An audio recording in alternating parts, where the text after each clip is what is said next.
계속해서 오늘 메시아의 잔치 말씀 계속해서 나누려고 하는데요, 오늘은 5번째 시간입니다. 오늘 본문 말씀은 누가복음 11장 37절부터 54절까지입니다. 제가 먼저 오늘 본문 말씀 봉독해 드리려고 하는데요, 37절부터 41절까지만 먼저 봉독해 드리겠습니다. 37절부터 41절까지 봉독해 드리려고 하고요, 제가 가진 신약 성경 113쪽에 있습니다. 봉독해 드립니다. 예수께서 말씀하실 때에 한 바리새인이 자기와 함께 점심 잡수시기를 청함으로 들어가 앉으셨더니 잡수시기 전에 손 씻지 아니하심을 그 바리새인이 보고 이상히 여기는지라. 주께서 이르시되 너희 바리새인은 지금 잔과 대접의 겉은 깨끗이 하나 너희 속에는 탐욕과 악독이 가득하도다. 어리석은 자들아, 겉을 만드시니가 속도 만들지 아니하셨느냐. 그러나 그 안에 있는 것으로 구제하라. 그리하면 모든 것이 너희에게 깨끗하리라. 아멘. 누가복음을 보면 계속 예수님께서 식사의 자리에 앉으십니다. 오늘도 식사의 자리에 앉아 계십니다. 그 자리에 앉으신 이유는 한 바리새인이 자기와 함께 예수님께서 점심 잡수시기를 청했다고 초청하여서 예수님께서 들어가셔서 그 식사의 자리에 앉으십니다. 그런데 공교롭게도 예수님께서 식사하시기 전에 손을 씻지 않으십니다. 그리고 그것을 보고 오늘 말씀은 바리새인이 그것을 이상히 여겼다, 이렇게 말씀합니다. 왜 바리새인이 예수님께서 손을 씻지 않으신 것을 보고 이상하게 여겼는가? 위생적인 이유 때문에 예수님 손 씻고 드셔야 되는데 왜 위생적인 거를 안 지키시는가, 이래서입니까? 그게 아니고요, 바리새인의 입장에서는 예수님께서 지켜야 할 것을 지키지 않았기 때문이었습니다. 바리새인들은 율법에 정통한 율법 전문가들이었기 때문에 그들이 이 말씀을 보면서 예수님이 이것을 지키지 않은 것은 우리가 그것을 보고 율법을 지키지 않으셨나 생각할 수 있습니다. 그런데 마가복음 7장에 가면 이 식사 전 손을 씻지 않는 것에 관한 말씀이 나오는데요, 한번 살펴보도록 하겠습니다. 7장 1절입니다. 바리새인들과 또 서기관 중 몇이 예루살렘에 와서 예수께 모여들었다가 그의 제자 중 몇 사람이 부정한 손 곧 씻지 아니한 손으로 떡 먹는 것을 보았더라. 바리새인들과 모든 유대인들은 장로들의 전통을 지키어 손을 잘 씻지 않고서는 음식을 먹지 아니하며, 그리고 5절 보시면 이에 바리새인들과 서기관들이 예수께 묻되 어찌하여 당신의 제자들은 장로들의 전통을 준행하지 아니하고 부정한 손으로 떡을 먹나이까, 이렇게 말씀합니다. 다시 말씀드리면 이 바리새인이 예수님께서 손을 씻지 않는 것을 보고 의아하게 여긴 이유가, 우리가 볼 때 예수님께서 혹시 율법을 어기셔서 그러신 것이 아닌가라고 생각할 수 있는데, 마가복음 7장을 보면 식사 전에 손을 씻지 않는 것은 율법이 아니라 장로들의 전통이라는 사실입니다. 다시 말해서 식사 전에 손을 씻어야 한다는 것은 구약 성경 어느 곳에도 없습니다. 이 유대인들의 역사 가운데 생겨난 전통입니다. 이 전통에 가장 가까운 율법 말씀은, 이 말씀은 없지만 가장 가까운 말씀은 출애굽기 30장 20절에 나오는데, 이 말씀은 아론과 그의 아들들 제사장들에 관한 말씀입니다. 한번 보시겠습니다.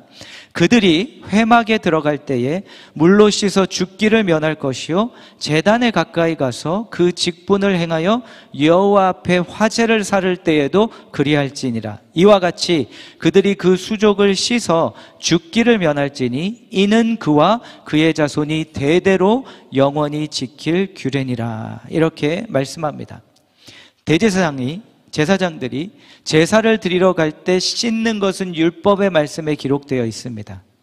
하지만 식사를 하기 전에 손을 씻어야 한다는 것은 율법 안에 없습니다. 이것은 무엇을 의미하냐면 예수님께서 율법을 어기신 것이 아니라는 것입니다. 예수님이 어기신 것은 뭐냐면 이들의 전통을 어기신 것입니다. 그러면 예수님께서 이들의 전통을 모르셨을까요? 분명히 알고 계셨겠죠. 예수님께서 너무 시장하셔서 허겁지겁 손 씻는 것도 잊고 그냥 식사를 하셨겠습니까? 예수님은 알고 계셨겠죠. 그렇다면 그럼에도 불구하고 만약 손을 씻지 않으셨다면 그렇게 하셨을 때는 뭔가 의도하신 바가 있으셨을 겁니다. 그럼 그 의도하신 바가 무엇인가? 다시 39절을 한번 보시면 주께서 이르시되 너희 바리새인은 지금 잔과 대접의 겉은 깨끗하나 너희 속에는 탐욕과 악독이 가득하도다. 이 잔처럼 겉은 깨끗한데 속 마음은 그렇지 않다는 겁니다. 그리고 예수님께서 손을 씻지 않으셨을 때 그것을 보고 마음에 불편해하는 바리새인의 그 행동을 통해서 그의 마음 안에 있는 이 마음을 예수님께서는 지적하시고 드러내시고 싶으셨던 것입니다. 자신들의 전통을 지키지 않는 예수님을 보며 속으로 일어난 그리고 이것을 받아들일 수 없는 마음, 이 마음을 지적하시고 계셨던 것입니다. 여러분, 오늘 바리새인이 예수님께서 손을 씻지 않으시는 것을 보고 일어난 마음이 있었던 것처럼 이것은 신앙생활을 하는 저와 여러분에게도 일어나는 현상입니다. 신앙생활에는 본질적인 것이 있고 비본질적인 것들이 있습니다. 본질적인 것은 무엇이냐면요, 어느 누구를 막론하고 그리스도인이면 우리가 다 같이 함께 믿어야 하고 붙들어야 하고 타협해서는 안 되는 것이 신앙의 본질적인 것들입니다. 가장 좋은 예로서 우리가 신앙의 본질적인 것은 무엇이냐면요, 제가 말씀드릴게요. 전능하사 천지를 만드신 하나님 아버지를 내가 믿사오며, 이것을 믿는 것, 창조주 하나님을 믿는 것은 타협할 수 없는 본질적인 신앙의 문제입니다. 그 외아들 우리 주 예수 그리스도를 믿사오니 그 아들 예수 그리스도를 우리가 믿는 것은 타협할 수 없는 것이고요, 이는 성령으로 잉태하사 동정녀 마리아에게 나시고 본디오 빌라도에게 고난을 받으사 십자가에 못 박혀 죽으시고 장사한 지 사흘 만에 죽은 자 가운데서 다시 살아나시며, 이것은 타협할 수 없는 부분입니다. 예수 그리스도께서 이 땅에 육신을 입고 오셨고 십자가에서 죽으셨고요, 육신의 부활을 하신 것, 이것은 우리가 믿어야 하는 것이고 절대 우리가 타협할 수 없는 본질적인 것입니다. 그리고 하늘에 오르사 승천하셨고 전능하신 하나님 우편에 앉아 계시다가 저리로서 산자와 죽은 자를 심판하러 오시리라. 어떤 방법으로 언제 오실지는 우리가 조금 다른 견해를 가질 수 있으나 예수 그리스도가 다시 재림하신다는 것, 이것은 우리 믿음의 본질적인 것이고 어느 누가 뭐라 하든 타협하지 않고 우리가 믿어야 하는 신앙의 본질입니다. 성령을 믿사오며 성령을 믿는 것도 본질입니다. 거룩한 공예와 성도가 서로 교통하는 것과, 이것은 교회를 의미합니다. 교회를 믿는 것, 교회가 하나님의 계획이라는 것, 이것을 믿는 것은 타협할 수 없는 본질입니다. 죄를 사하여 주시는 것과 몸이 다시 사는 것과 영원히 사는 것을 믿사옵나이다. 아멘. 우리의 육신이 부활할 것, 그리고 영생을 부활한 육신으로 살 것이라는 것, 예수 그리스도를 통해, 이것은 타협할 수 없는, 누가 뭐라 하든 타협할 수 없는 믿음의 본질적인 것들입니다. 어느 누가 와서 이것을 타협하라고 하면 그것은 거부하셔야 합니다. 아무리 세상이 어떻게 바뀌고 현대 교회가 바뀌어서 아니 그래도 설마 예수 안에만 구원이 있겠습니까? 라고 어느 누가 얘기한다면 그것은 바로 거부해야 할, 우리가 타협할 수 없는 본질적인 것입니다. 그런데 그 외에 비본질적인 것들이 있습니다. 이것은 어떤 것들이냐면 지금 말씀드린 이 본질적인 것들을 표현하는 방법입니다. 이것에 있어서는 이것은 비본질적인 것들이고요, 이것은 우리가 끝까지 고집하지 말아야 할 것입니다. 또 다른 예를 들어보면요, 우리가 다 하는 세례식이 있습니다. 성경을 보면 예수님께서 직접 두 가지 의식을 예수를 따르는 이들에게 하라고 말씀하십니다.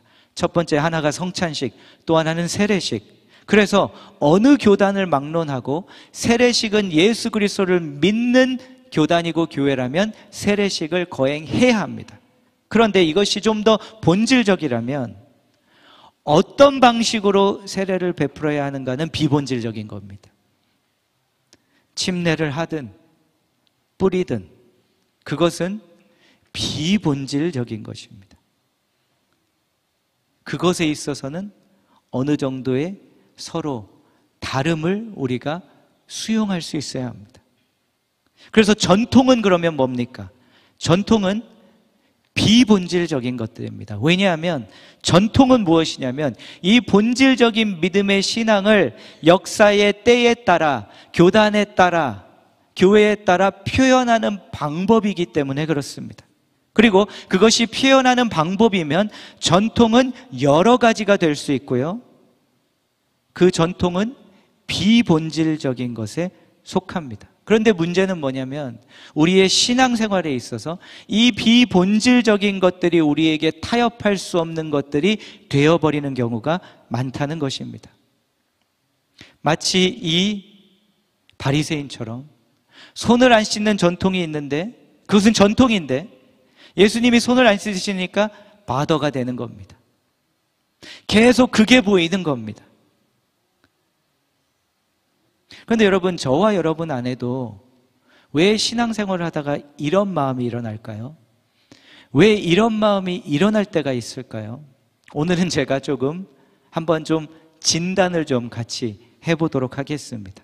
왜 우리도 신앙생활을 하다가 이러한 마음이 일어날까? 비본질적인 것을 자꾸 붙들게 되고 그것으로 인해서 화가 나고 정죄하게 되고, 첫 번째 이유는요, 우리가 자라온 전통 그 자체 때문일 수 있습니다. 내가 자라온 한 전통이 있습니다. 그 안에. 그러면 그것은 계속 내가 자라면서 당연시 되어 왔던 것입니다. 내 신앙에서. 그뿐 아니라 더 나아가서 그것은 나에게 가장 익숙한 것입니다. 그런데 이 당연시 되고 나에게 가장 익숙한 것이 어느 순간 조금씩 어떻게 바뀌게 되냐면 이것이 절대화되기 시작합니다. 그리고 이것은 비본질적인, 본질적인 것을 표현하는 방법일 뿐인데 그 방법이 절대화되고 그 방법에 내가 얽매이기 시작합니다. 그리고 그 방법대로 하지 않으면 저 사람은 본질을 놓친 것처럼 우리가 느끼기 시작합니다. 그리고 우리가 우리 자신을 그 절대화 시켜버린 우리의 전통이라는 끈에 우리를 묶어버립니다. 만약 저와 여러분이 그 끈에 묶여 있다면, 얽매여 있다면요, 이것을 끊어버리고 풀어야 합니다. 또 한 가지 진단. 또 왜 우리에게 그런 마음이 일어나는가? 이것은요, 내 성격 때문일 수 있습니다. 성격이 우리가 다 다른데요, 특별히 다른 성격 중에 이러한 성격을 가지신 분들이 있습니다. 나쁜 게 아닙니다. 그 장점도 있습니다. 그런데 어떤 성격이냐면 한 가지 방법만 맞고 나와 다른 생각을 가지고 있는 것을 감당을 못하는 성격입니다.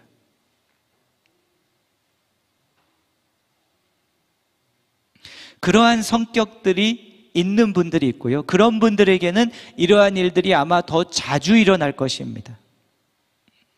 그런데 모든 영역에서 다 한 가지만 방법과 답이 있는 게 아닙니다. 본질적인 것에선 답이 하나입니다. 예수 그리스도 유일한 구원, 답 거기는 하나입니다. 비본질적인 것에서는 답이 하나가 아닐 경우들이 많이 있습니다. 그런데 내가 이러한 마음을 가진 분들 중에는요, 내가 내 삶을 살아오면서 또 이러할 수도 있습니다. 대부분의 나의 인생이 지시를 받는 것보다는 지시를 하는 자리에서 더 많이 살았을 가능성도 있습니다. 만약 내가 그렇다면, 내 성향이 그렇고 성격이 그렇다면 그 내 성격과 성향을 다스릴 수 있어야 합니다. 다스려야 합니다. 비본질적인 것에 있어서는. 그런데 세 번째로 더 중요한 이유가 있습니다. 왜 우리가 그런 마음이 신앙생활을 하다가 들 때가 있냐면 우리가 복음을 정확히 이해하지 못해서 그렇습니다. 여러분, 복음은 뭡니까? 우리의 어떠한 1%의 행위로도 구원을 받을 수 없기에 전적인 예수 그리스도의 십자가의 은혜로 우리 대신 죽어주심으로 이 구원을 전적으로 선물로 은혜로 받는 것이 복음입니다. 그리고 이 복음을 내가 깨닫게 되고 그 복음이신 예수 그리스도를 내 안에 모시게 되면, 그렇지, 지금까지 내가 무엇을 한 것으로 인정받은 것이 아니고 의롭다함을 얻은 것이 아니기에, 전적으로 내가 할 수 있었던 것이 아니기에, 예수 그리스도께서 전적으로 다 하신 것이기에, 이것을 내 안에서 내 마음에 받아들일 때 어떠한 마음이 찾아오냐면요, 자유가 찾아옵니다, 우리에게. 그래서 복음은 여러분, 자유입니다. 우리에게 복음은 모든 것을, 웬만한 것은 다 할 수 있는 자유를 가져다 주십니다. 그런데 복음이 놀라운 것은 뭐냐면, 복음의 자유는 뭐냐면, 모든 것을 다 할 수 있는데 안 할 수 있는 자유까지 주십니다. 할렐루야. 여러분, 그리스도인이 와인 한 잔 마시는 게 죄입니까, 아닙니까? 혼동되시나요? 죄가 아닙니다. 저는 술 한 방울도 안 마십니다. 죄여서 안 마시는 게 아니라 제 안에 자유함이 있어서 안 마시는 겁니다. 무슨 자유하며? 내가 목사로서 술을 마시면, 술 자체가 한 잔이 죄가 아닐지라도 우리 기독교 한국 문화에서 목사가 딱 한 잔 하고 있으면 여러분 마음이 어떠시겠습니까? 순간 갑자기 막 시험이 들기 시작하시면서, 저 안 마셔도 됩니다. 전혀 안 마셔도 되고요, 안 마십니다. 자유하기 때문에 커피는 좀 마시겠습니다. 제가 늘 술도 안 마시는데 커피 정도는 주님 좀 마시다 가고 싶은데, 그것조차도, 이 복음은요, 이것을 하지 못해서 안 하는 게 아니라 할 수 있는데도 안 하는 겁니다. 더 큰 이유 때문에. 그러면 반대로 여러분은 이렇게 적용해 보실 수 있어요. 내가 직장 생활에서 파티를 가거나 할 때 가셔서 뭐 한 잔 정도 마시고 하는 게 죄가 아닐 것입니다. 하지만 내가 복음에서 자유를 주셨기 때문에 가서 조금도 거기에 끼지 못한다는 부담 없이 나 안 마신다고 자유롭게 말할 수도 있는 게 복음입니다. 이게 자유가 있으니까 막 해도 돼가 아니라, 자유가 생기니까 할 수 있는 것도 안 하고 싶은 마음이 생기는 게 자유입니다. 복음의 자유. 그런데 이 복음이 없으니 어떤 일이 일어나냐면요, 마음에 은혜가 없는 그리스도인이 되기 시작합니다. 그리고 은혜가 없으면 어떤 일이 일어납니까? 작은 것에 분노하기 시작합니다. 그리고 그 작은 것에 분노하는 이들이 모여 있으니까 다툼이 일어나기 시작하고요, 분란, 분열이 일어납니다. 근데 여러분 한번 잘 생각해 보세요. 우리가 이민교회에서 어렸을 때 한국에서 신앙생활하며 많은 문제들이 교회 안에 있었고, 최소한 뭐 한두 번은 교회의 문제를 경험하신 분이 계실 겁니다. 본질적인 거로 그 분란이 일어난 게 몇 개나 되든가요? 거의 없을 겁니다. 사도신경 나오는 것 중에 하나 때문에 분란이 일어났었나요? 아니었을 겁니다. 그것들이 어떤 것들이었냐면요, 겨우 손 씻는 것이었습니다. 우리는 겨우 손 씻는 것 가지고 서로 정죄하고 분란을 일으키고 싸운다는 겁니다. 겨우 손 씻는 거 하나 가지고 충돌하고 치열하게 다투어 본 적 있으십니까? 겨우 손 씻는 것 하나인데 내 마음에 불만, 불평이 일어나고 정죄한 적이 있으십니까? 그러면 모든 전통이 다 부정적인 것인가? 아닙니다. 보세요. 같은 손 씻는 전통입니다.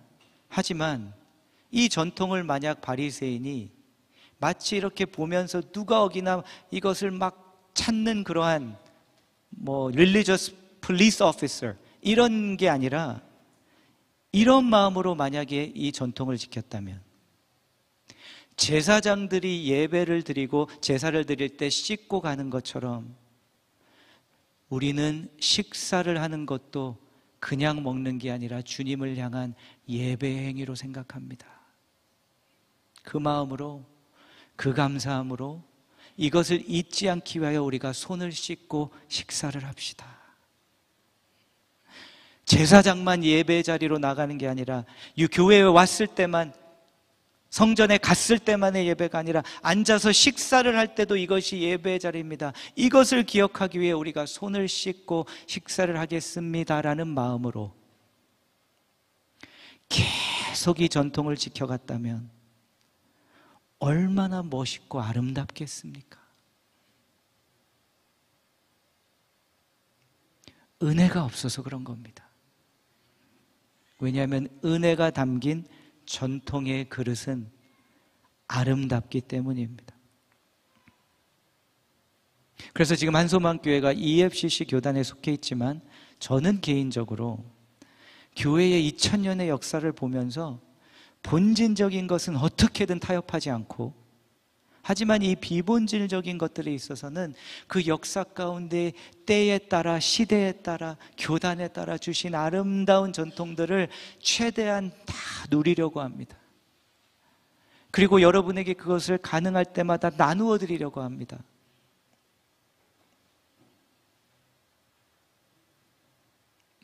만약에 여러분이 지금 바리새인이 예수님을 초대한 그 자리에 있고 예수님이 여러분 바로 앞에 계시다면 여러분은 무엇이 보였겠습니까?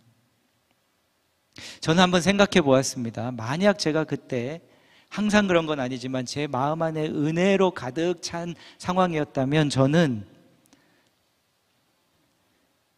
전통을 안 지킨 씻지 않는 예수님의 손이 보이는 것이 아니라 예수님의 얼굴이 보였을 것 같습니다. 그리고 예수님의 얼굴을 가까이서 보면 어떤 모습이실까? 주름이 있으실까? 없으실까? 이 가까이 예수님과 앉은 적이 없는데 조금 더 가까이 가면 예수님이니까 거룩한 향기가 나실까? 그런데 성육신하신 예수님, 육신을 입고 오시고 우리와 똑같이 다 하신 걸 알기 때문에 그 마음으로 다가갔더니 땀 냄새가 나시지도 않을까? 우리와 똑같이 하셨기 때문에 그 먼지 많은 그곳을 이곳에 오시까지 걸어오셨으니 땀을 흘리셨을 텐데 그 땀, 그런데 예수님이니까 왠지 그 땀조차도 향기로 느껴지지 않았을까? 저는 그 전통을 지키지 않으시는 씻지 않은 손이 그래서 보고 싶은 게 아니라 저는 그 손을 한번 가서 펴서 만져보고 싶을 것 같습니다. 목수일 하시는 손인데 내가 생각했던 것처럼 굳은 살이 배겨 있으실까? 만져봐도 돼요 주님? 가서 만져보고 진짜 굳은 살이 있으시네? 그래, 육신을 입고 오신 주님이기에 우리와 똑같이 이렇게 일하시니까 굳은 살이 배기셨구나. 그런데 이 손으로 치유를 하셨단 말이지. 내가 요즘 소화 불량인데 예수님 몰래 빨리 이 손 대 한번 배에 대볼까? 그리고 살짝 예수님 손 가져가다 내 배에 대면서 마음속으로 치유받을지어다 할렐루야. 한마디, 한 행동 하나도 저는 놓치지 않고 싶을 것 같습니다. 물론 이 바리새인도 그 예수님의 한마디 한 행동을 안 놓치려고 주시하고 있었는데 저는 다른 이유에서 한마디 한 행동 안 놓치고 싶을 것 같습니다.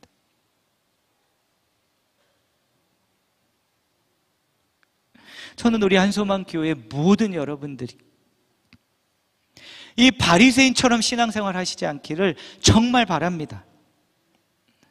계속 비본질적인 게 보이고 비본질적인 게 우리 안에서 커져서 그것 때문에 불평불만하고 정죄하고 기분이 상하는 그 신앙이 아니라 예수의 아름다움이 자꾸 보이고 가서 만져보고 싶고 들어보고 싶고, 아니 예수님은 아마 성우처럼 그 목소리가 아름답지 않으실까 하며 가서 그 예수님을 들어보고 싶고 만져보고 싶고 옆에 살을 대보고 싶은 그 마음으로 신앙생활을 하는 교회가 되기를 진심으로 바라고 기도합니다. 이것이 너무나도 중요한 핵심적인 이유가 있습니다. 손 씻지 않는, 전통 지키지 않는 예수님을 보고 의아해한 그와 바리새인들에게 예수님은 계속 뭐라고 말씀하시냐면 화 있을진저, 화 있을진저, 화 있을진저. 바로 손 씻는 것 하나 가지고 우리가 얽매여서 신앙생활하면 그 화가 우리에게 옵니다. 그 불만, 불평, 분노, 분열이 우리에게 화로 다가온다는 겁니다. 그뿐이 아닙니다. 이민교회에서 제가 한 사이클을 지나고 이제 저는 성인이 되었습니다. 또 다른 사이클을 지난 이들을 이제 봤습니다. 또 다른 사이클이 돌아가는 것을 보고 있습니다. 우리 자녀들을 통해서.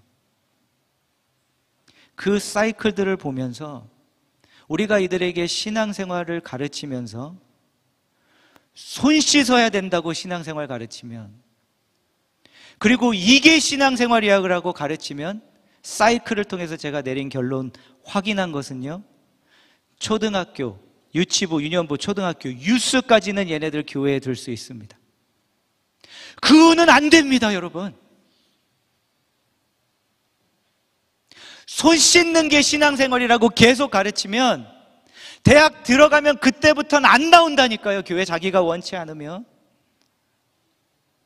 겨우 이거였어? 손 씻는 게 신앙생활이었어? 이제 나 뭐 안 가도 되는데, 나 부모님 말씀 안 들어도 되는데 왜 가 내가? 이렇게 된다니까요.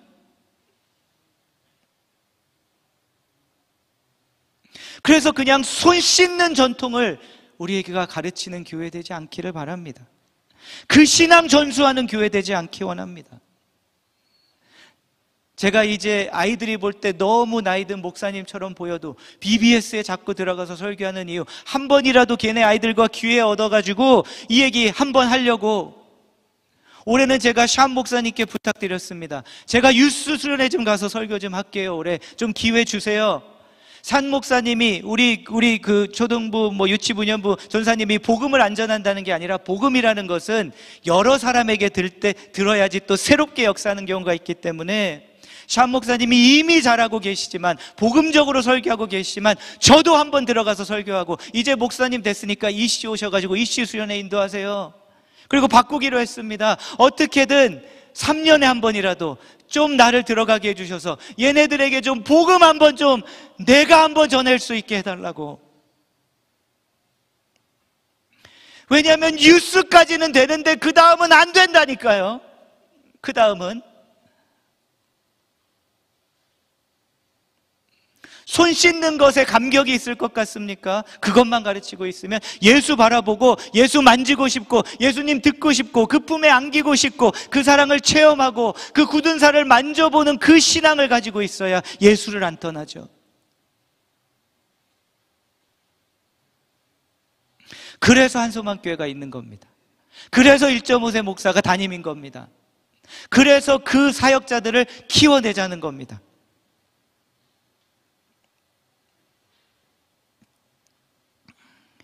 오늘 등장하는 이 인물은 바리새인입니다.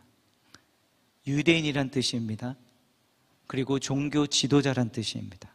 그러면 이들은 다른 말로 하면 믿음의 장자들이란 뜻입니다. 장자는 장자에게 주어진 책임이 있습니다. 장자는 장자가 가져야 할 마음이 있습니다.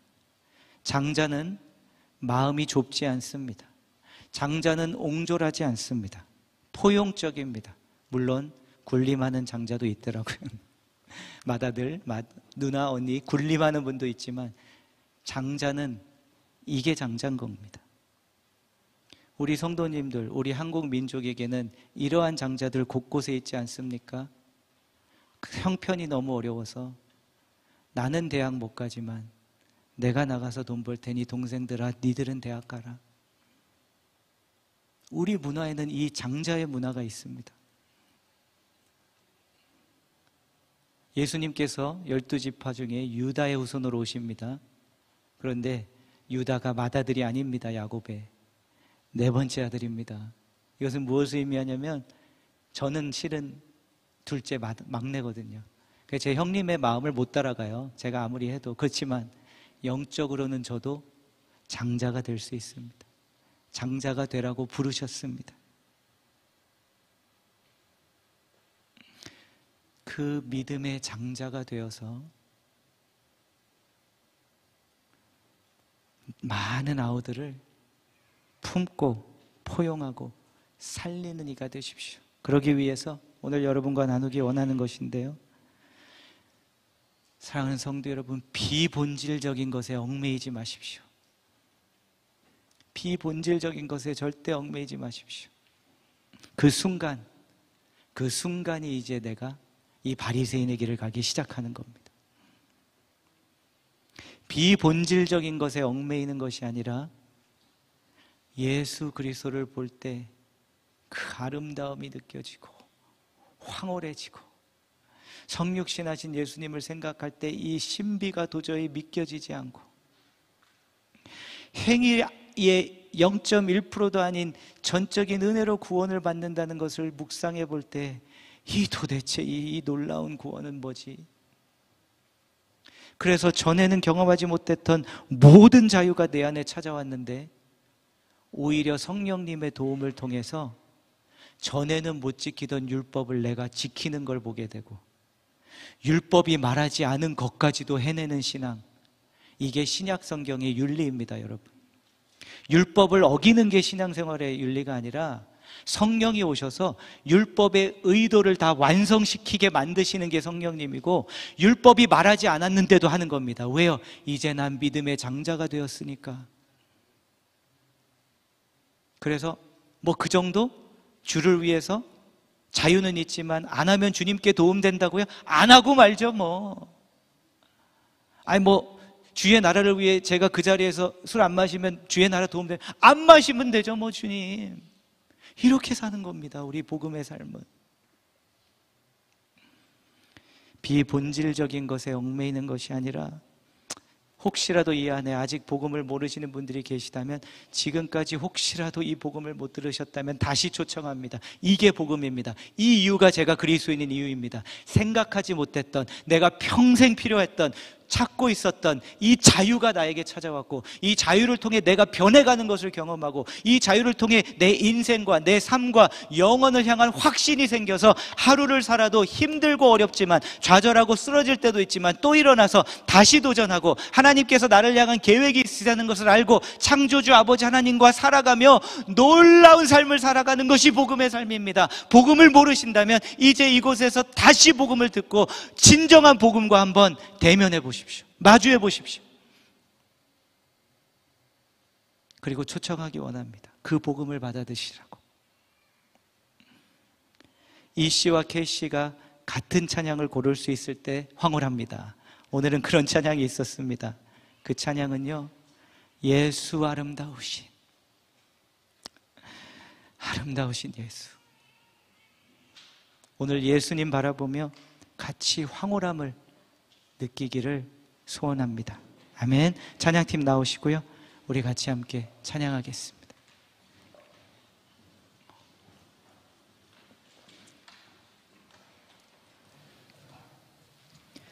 주님, 그 비본질적인 것들, 얽매인 것 내려놓겠습니다. 오늘 예수님 바라보게 해주세요. 그리고 그 아름다우신 주님 앞에 온전히 나아가 주를 만지게 하옵소서. 우리 같이 함께 찬양합니다.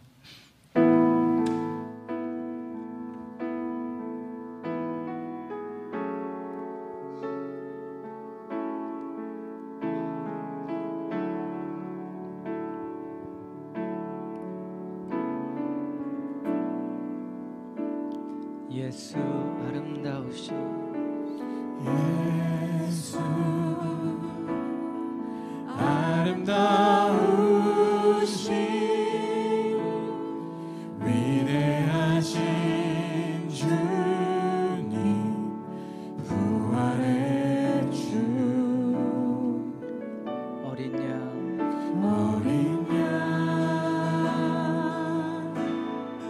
거룩과 공의 새벽별 같은 나의 구주,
예수를 찬양합니다. 예수 아름다우신 위대하신 주님 부활의 주 어린 양 거룩과 공의 새벽별 같은 나의 우주 모든 하늘 찬양하며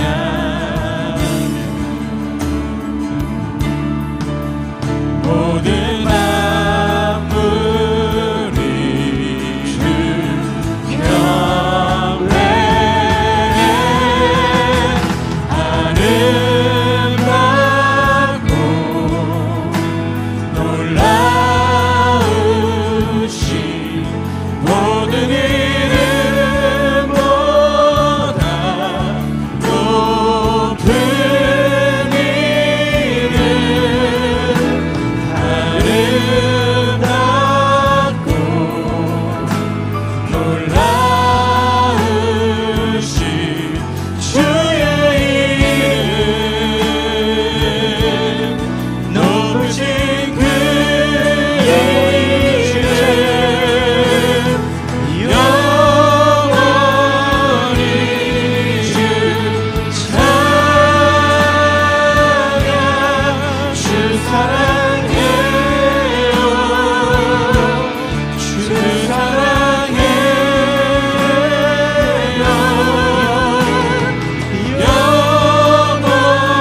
영원히 주 찬양 주 사랑해요 주 사랑해요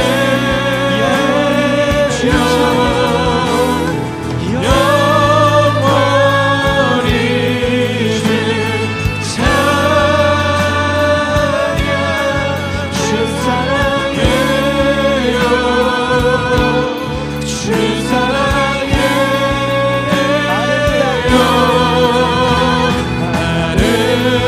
아름답고 놀라우신 모든 이름보다 높은 이름 아름답고 놀라우신 주의 이름 높으신 그 이름 아름답고 놀라우신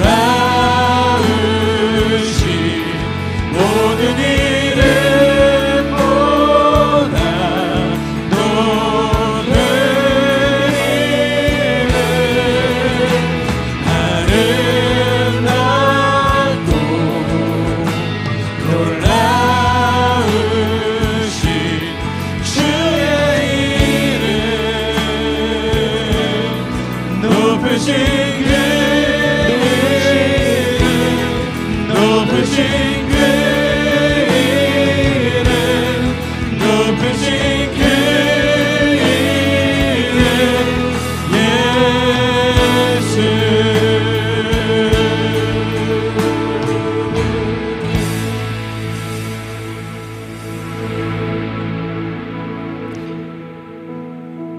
비본질적인 것인데, 다시 말해 그 정도까지 중요한 것은 아닌데 그것에 얽매여 계신 것이 있으십니까?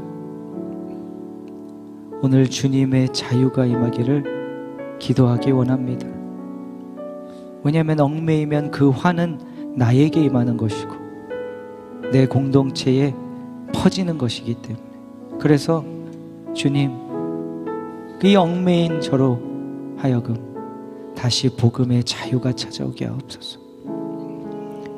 늘 말씀드리지만 이곳에 매주 나온다고 해서 저는 복음을 소유하고 있다고 가정하지 않습니다. 그래서 때때로 자주 말씀드리는 겁니다. 여러분이 찾으시는 그 자유함이 있으실 겁니다.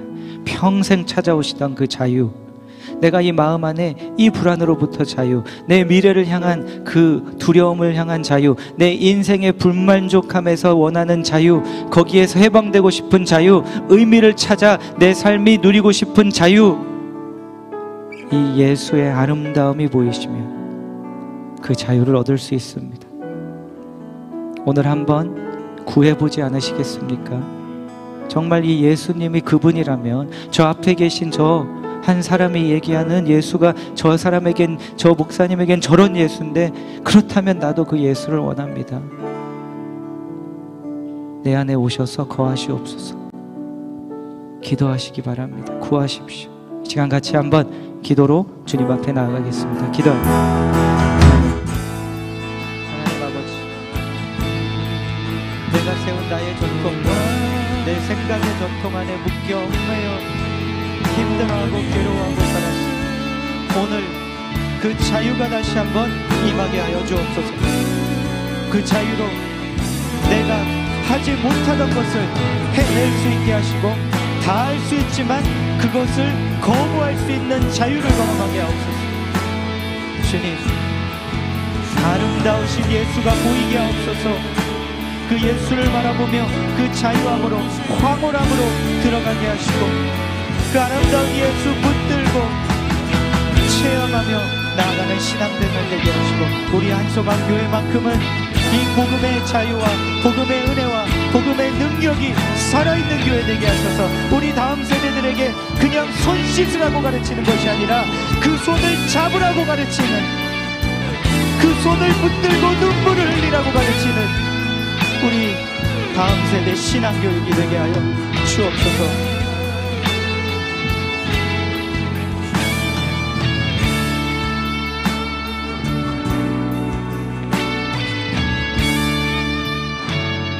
목소리로 합니다. 한번 아름답고 놀라우신 모든 이름보다 높은 이름, 아름답고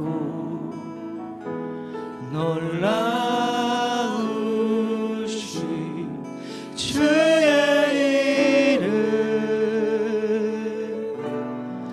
높으신 그 이름 예수.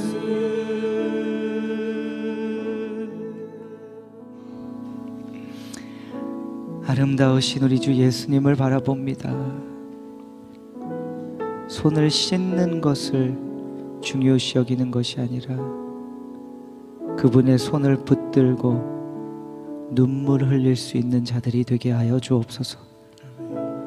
우리 자녀들에게 그 손 씻는 것이 신앙생활이라고 가르치는 것이 아니라, 내가 어떠한 상황에 있고 어려움에 있을 때 그 손이 나를 안아주는 손이라고 가르치고, 그것을 체험해 나가게 하며 그 손에 붙들려 사는 인생이 될 수 있도록, 우리는 할 수 없지만 그 신앙을 전해주는 우리 한소망 1세 공동체 되게 하여 주옵소서. 성인 되어 교회 떠나는 거 보고 싶지 않습니다. 그때마다 마음이 찢어집니다. 주의 손으로 그들을 붙들어 주시고, 그 손은 끊을 수 없는 사랑이기에 변하지 않고 빼앗길 수 없는 손임을 우리의 다음 세대들이 알게 하시고, 평생 그 손만 붙들고 이들이 나아가게 하여 주옵소서. 감사드리며 우리를 사랑하시는 우리 주 예수 그리스도의 이름으로 기도하옵나이다. 아멘.